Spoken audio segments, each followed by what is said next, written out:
Hello everyone, this is GM Var Akobian with 1000 GM, and this is a round 8 recap of the 2022 Sinquefield Cup tournament. And in this matchup we have ALIREZA FIROUZJA playing against the leader Wesly. So let's take a look. This was an incredible game with incredible turnaround was absolutely stunning. So Wesly is leading the tournament by half a point, so draw is a great result for him. If he wins, he's almost guaranteed to win the tournament and the overall Grand Chess Tour first prize. So he's playing very solidly. And Firouzja goes for the Gioco Piano Italian game. It's very hard to get any advantage against Wesly because he's so well prepared. So normal opening.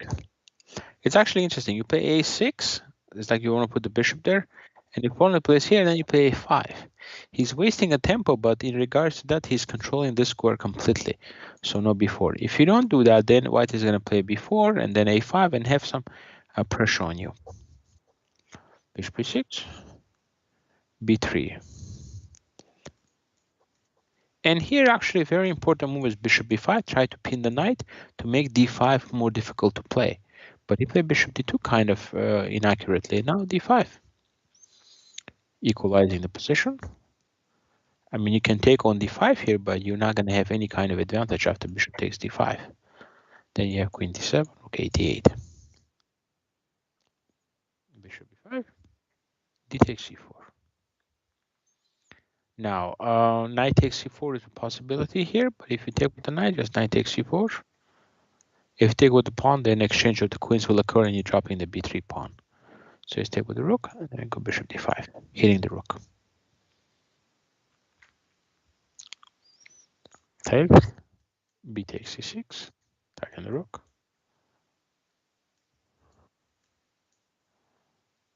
And queen g5, activating the queen. Now threatening the knight and also threatening to give a mate. Knight f3. Queen d2, hitting the bishop. Yeah, this is very complex, as you can see. Now rook f1 is the only move. And if you take on d6, there is queen takes c6, hitting the rook and hitting the pawn. Bishop d6, bishop a1, rook b8, and you pick up the pawn.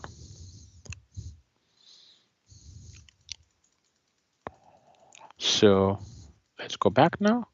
So he played here. Knight h5, and now after take, knight h5 is a fantastic move here. Knight is coming to f4, and now the bishop on b2 is completely misplaced.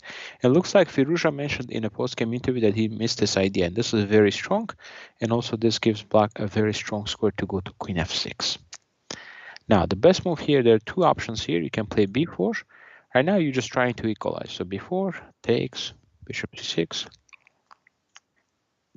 takes, bishop takes, and you just play this position with a bishop e5. It's a little bit better for black, certainly, but you have decent chances here.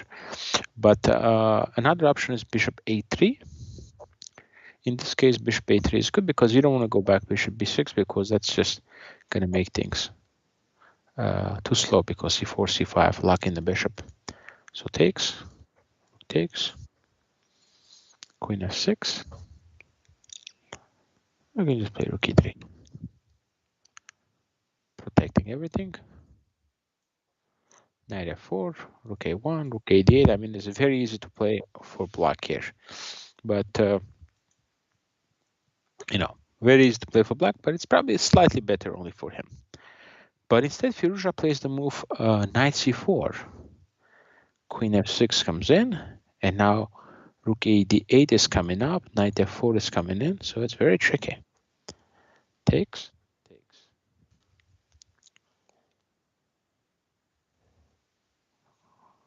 Rook bishop h3. That's a good tactic. I mean, you can. I was a bit surprised that he didn't just play rook a8 because it's such a natural move, hitting the queen. So I guess knight b3, and now just simply bishop takes h3.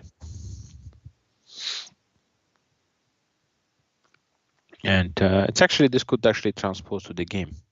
But yeah, black is just doing really well. Another option you have here is check on b3. It's another one. You have take. And now you try to take this. Queen c4. Rook takes f3. Takes. and knight f4, and now you're just giving up a mate. Knight g2, queen g6 ideas are there. You can never take the rook. It's not takeable, and just mate.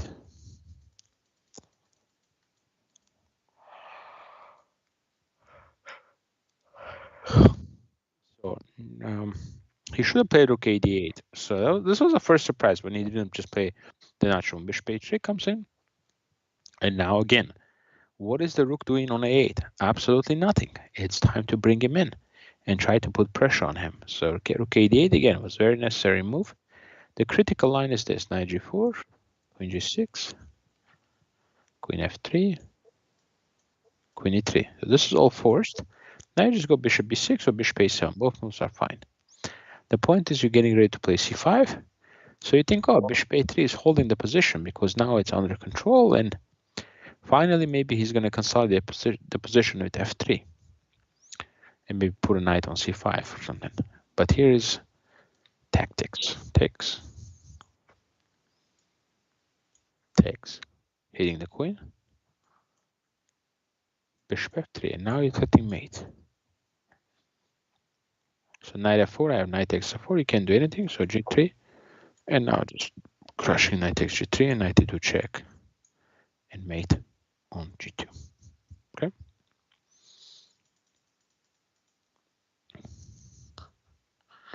So yeah, that's what he missed, because yeah, this is just absolutely winning. There's no other moves in this position here.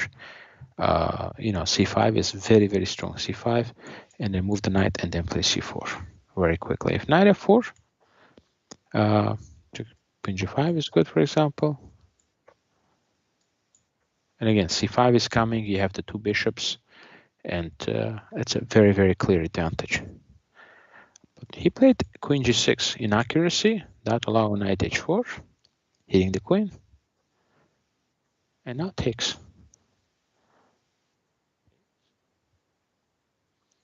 And now queen g5. Here, from here on, I think Wesly just, you know, once he realized he missed all his advantage, he started to play badly again. He should have started with the move rook e5, hitting the knight. Now check. Now you go rook d8. You're down a piece, but you still have a strong attack. Now you're threatening to take. Queen f2, queen g2 mate. So you can't really do anything. Now you just take and a mate.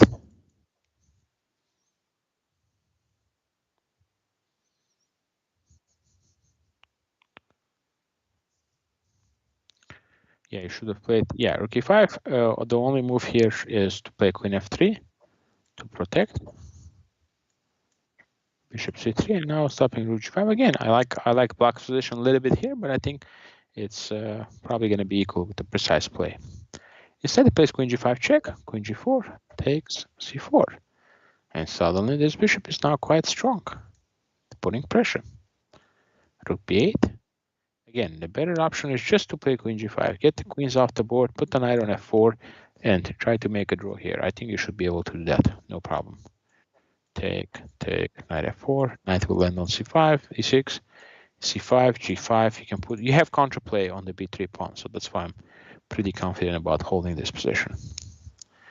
So he played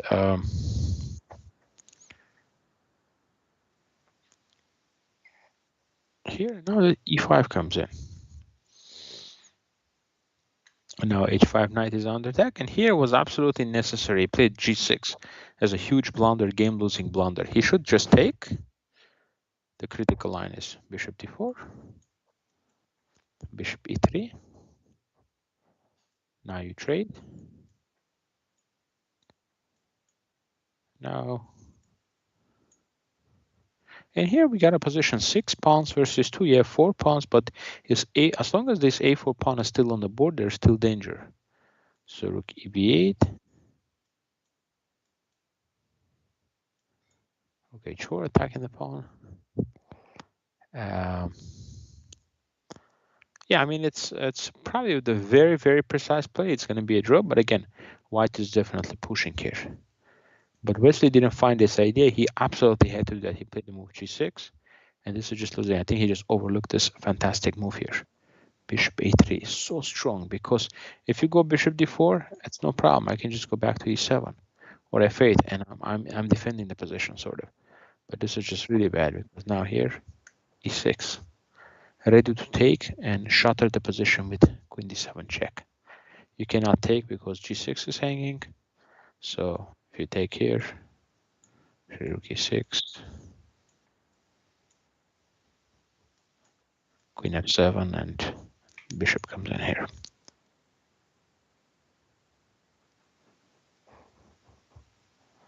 So you go here, takes, and now as you can see, the black king is very, very exposed. Queen d7 check. So the only thing that is holding black position together is this c5 pawn. And now, you always want to try to bring the rook into the game and try to give a mate here. But here you don't need that. You just need to bring the dark bishop into the game. And now the bishop is going to take on c5 with the check. So unbelievable turnaround. I mean, black was just winning, and then 6-7 moves later, he's just losing. Bishop c5, attacking the queen. 6, and now take. Now rook takes c8, and after this move, Wesly so resign because he has to go here, and then just take. If you move the knight, you're losing the c7 pawn. If you go here, I mean, you're just basically 2 pawns down. You're gonna have to play endgame 2 pawns down. Absolutely no counterplay here. Takes, bishop takes. So it's a stunning win for Firouzja because he won on move 33 in a position where he was just basically lost. By move 18, he's completely lost here. And move 34, he's just winning the game. Yeah.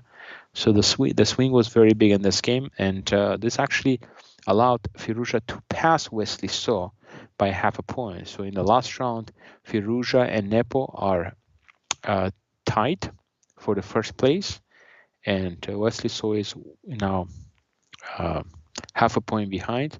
But he has another game with the white pieces. He can try to see if he can try to get some advantage. He's playing Lenier Dominguez.